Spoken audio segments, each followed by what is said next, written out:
Sila mga kababayan at parating na ito mamaya-maya lamang. Nakaabang na at parating na daw mga kababayan si PRRD. Ayan. Haba nito ha. Sobrang haba niya no.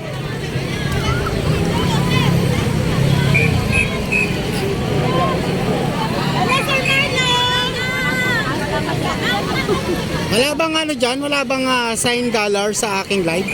Kaya sa mga viewers po natin dyan. Ayan, hello sa inyo lahat.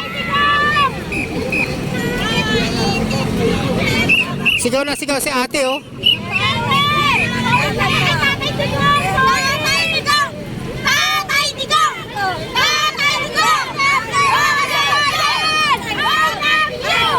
Duterte daw para sa bayan. At ito na, galit na galit. Galit na galit. Galit na galit. Ito, galit na galit pre. Galit na galit ha. Galit na galit pre, galit na galit. Kapayapaan naming Pilipino. Yes, tama. Ang nandun, dapat pala paalisin. Kami ang may karapatan. Kaya kagagagagod na tayo. Yan wala. Yung sa hulay ko na sa hulay, tutuloy na yung isa-isa. Si Panginoon yung tutuloy.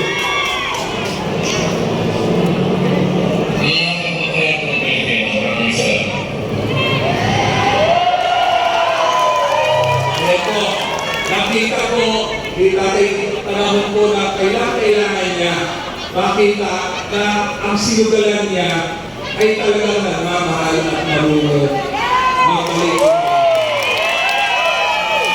Mahirap na tayo pero may panindigan. At sa ulit, maraming salamat po dahil ang pagbabago po ang sisimula sa akin. At nakita natin kung paano po kayo mag-disiplinado. Salamat po, maraming salamat at mabuhay po kayo. Marami po yung nakita ko ngayon, mabubukas po sa ibang grupo ito na magbibigay katakaan, magbibigay ng dito na pagkakataon na maraming walang pag-ibig na maraming walang bibig ng pera. Hindi tayo bayaran. Hindi tayo bayaran. Hindi tayo bayaran. Hindi tayo bayaran. Hindi tayo bayaran. Hindi tayo pera. Pera. Kaya kahit masama na dahil sa pera, ayun na, pinag-nangyayari. Muli po, maraming salamat.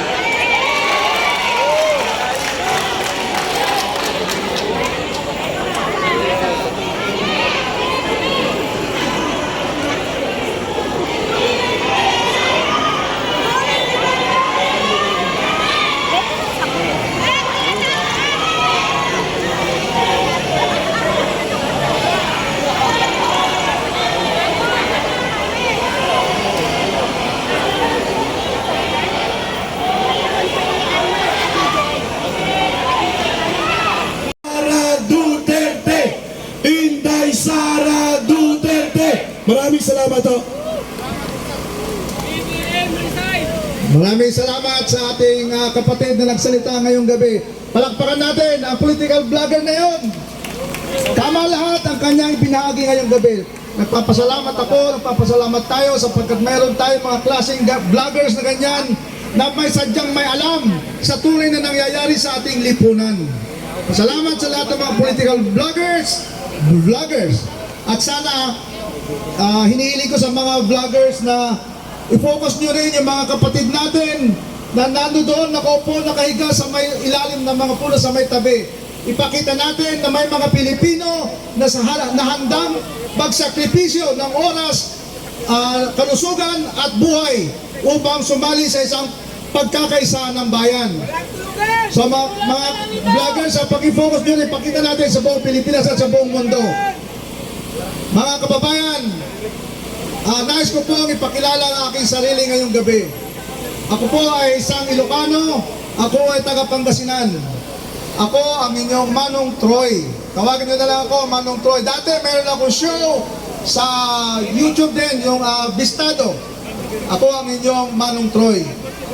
Mga kapatid, mga kasama, ako rin po ang presidente ng Good Clean for Society Movement, GC4SM.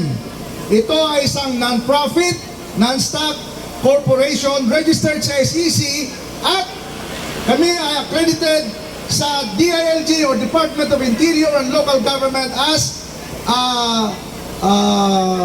NSO na ano ba yun? Kalimutan ko na. Registered kami as NSO.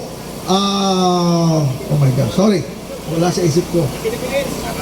Anyway, ang aming pong advocacy sa GC4SM, mainly, o unang-una ay ang hangarin namin na magkaroon ng malinis na halalan. Ang amin pong samahan na GC4SM is an established network of Filipino citizens espousing honest, clean, peaceful, and orderly election. Noong 2018, tinayo ang GC4SM pagkatapos ng Senate hearing tungkol sa electoral reforms na pinamumunuan noon ni Senator Coco Pimentel.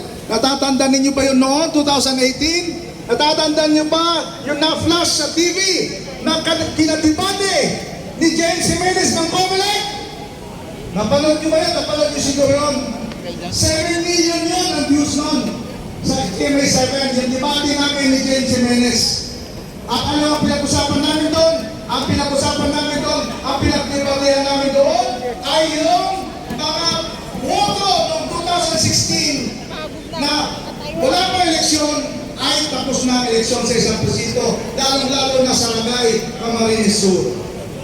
At dahil doon mga kaibigan na challenge ang aming mga samahan, tinayo namin ang Good Clean for Society Movement.